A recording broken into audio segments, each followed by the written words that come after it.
मोहित खान के महल में 5 जून को हुई थी ऐसी आलीशान पार्टी, बड़े बड़े नेता हुए थे शामिल। अवधेश पासी और राशिद खान ही नहीं, लखनऊ के कई बड़े नेता भी हो गए थे इंतजाम के मुरीद। राजू ने खोली 50 दिन पुरानी वो पोल जब मोहित के भौकाल की चर्चा भदरसा के घर घर में होने लगी थी। मोहित खान ने 5 जून को ऐसी कौन सी पार्टी दी थी जिसके बारे में सुनते ही पुलिस के भी होश उड़ गए हैं? क्या उसी पार्टी में अयोध्या में इतने बड़े कांड की कहानी लिखी गई? क्या मोहित खान ने फिल्मी विलेन की तरह कोई ऐसा प्लान तैयार किया था? क्या वो पुरानी फिल्मों की तरह कोई सेटिंग बाज था जो बड़े नेताओं के बड़े इंतजाम करता था? ये सारे सवाल उस पार्टी की कहानी सामने आने के बाद उठ रहे। सूत्र बताते हैं कि 4 जून को जब नतीजे आए तो अयोध्या में बीजेपी की हार का जश्न मोहित जैसे लोगों ने खूब मनाया। मोहित खान ने भदरसा के अपने महल में जो पार्टी की थी उसमें कई बड़े नेता शामिल हुए थे। राशिद खान और अवधेश पासी तो मोहित के इतने करीबी थे कि वो बिना निमंत्रण ही पहुंच जाते थे।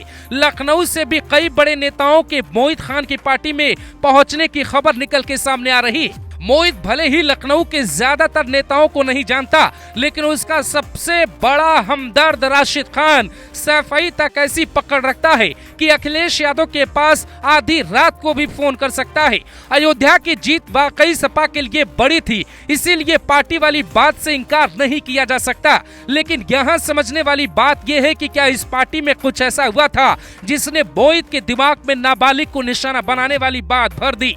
मोहित के पड़ोसी बताते हैं उम्र के हिसाब से तो इलाके के लड़के और लड़कियां उसे मोहित चाचा कहते थे और वो किसी के सामने कभी कोई गलत हरकत भी नहीं करता था, लेकिन बेकरी में अक्सर लोगों को बुलाता रहता था जिसमें लड़के लड़कियां सब होती थी। गांव की दुकान में भी ऐसे भी लोगों का आना जाना लगा रहता था, पर कौन मोहित की तरह महापापी निकलेगा कौन जानता था। मोहित ने उस पार्टी में शराब शबाब सबका इंतजाम किया था, ऐसी भी खबरें वहां चर्चा में चल रही है। उस पार्टी में किसी बात को लेकर ऐसी बहस हुई कि मोहित के दिमाग में खुराफात घूमने लगा।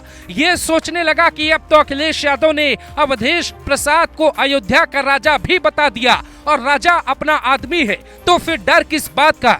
पर कहते हैं इस लोकतंत्र में प्रजा को पैरों के तले रौंदने की सोच रखने वाले एक न एक दिन सलाखों के पीछे जरूर हो जाते। मोहित के घर वालों की थ्योरी बताती है कि मोहित खान से उस लड़की को राजू खान ने मिलवाया था। राजू के साथ उस लड़की का अफेयर चल रहा था और इसी बात का फायदा मोहित खान ने उठाया था। लेकिन दूसरी थ्योरी यह है कि मोहित खान ने जानबूझकर उस लड़की को बिस्किट देने के बहाने बुलाया और नशीला बिस्किट खिलाकर गलत काम करता है। पर इन दोनों थ्योरी के अलावा एक थ्योरी और सामने आई जो ये बताती है कि मोहित कितना बेकार आदमी है। अयोध्या केस की नई थ्योरी ने सबके होश उड़ा दिए।